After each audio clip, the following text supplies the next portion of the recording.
Hey everyone, let's jump right in. Today we're unpacking a really intriguing concept from our source material. We're looking at how to take life's inevitable, unpredictable hurdles and transform them into this beautiful, highly curated, almost cinematic journey of unyielding optimism. It's essentially a creative brief for life itself. We're talking about visualizing resilience not as some grueling, exhausting battle, but as a deliberate aesthetic and psychological choice. It's all about actively designing your mindset. And it all really hinges on this foundational quote from the text: always positive no matter what obstacle come in our ways. It's such a simple sentence, right? But man, the emotional stakes here are incredibly high. Notice it doesn't say mostly positive or positive when things are going great.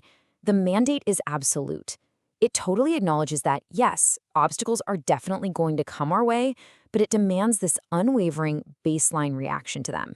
This single line really sets up the core philosophy we're exploring in today's explainer. So, Section 1, the promise of positivity. Let's see how our internal state actually holds the ultimate power over our external circumstances. The source actually explicitly links this unyielding positivity to the construction of a beautiful life. Now, to be clear, it's not envisioning some imaginary utopian world where nothing ever goes wrong. It's proposing something much more attainable and, honestly, way more empowering. I want to highlight a crucial distinction here. The underlying premise is definitely not about toxic positivity or just burying our heads in the sand and ignoring our problems. It's about actively framing those problems within a mindset that builds a beautiful existence.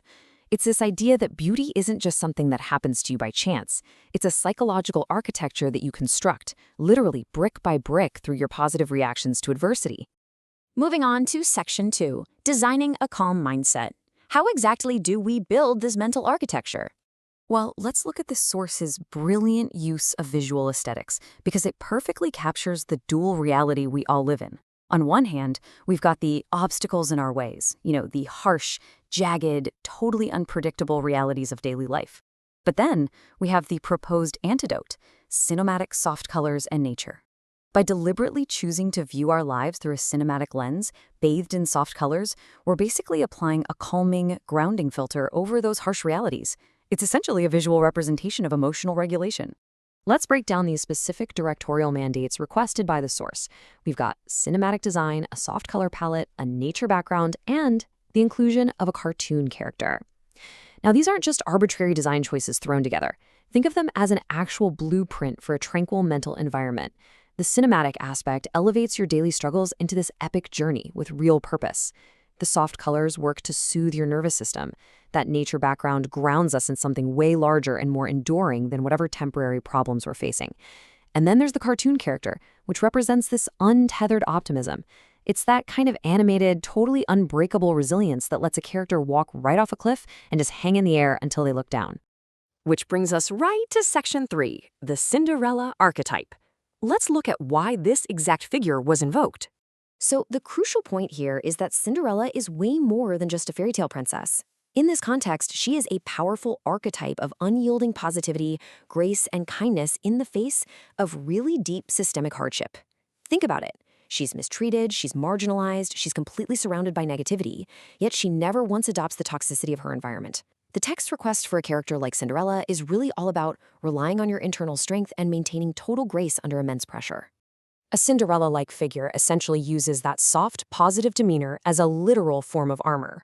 It's the idea that grace under pressure actively protects our internal beauty. She refuses to let external negativity or mistreatment corrupt her resilient outlook. So when the source material asked to blend this concept of obstacles in our ways with a Cinderella figure, it's fundamentally instructing us to meet hostility with unwavering grace, protecting our beautiful inner world at absolutely all costs. All right, Section 4, overcoming unseen obstacles.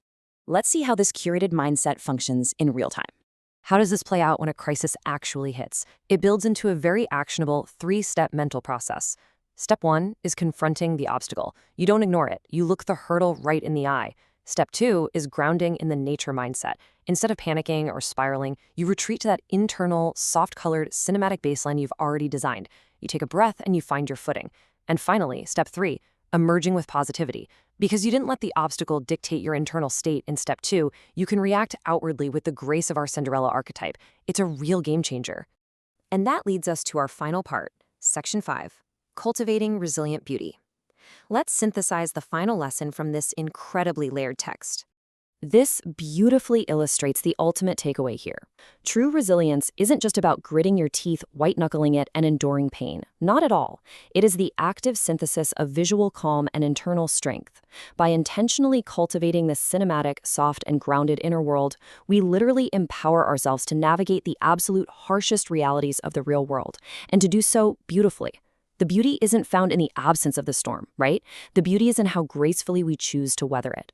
So I'll leave you with this. How will you design your resilient life?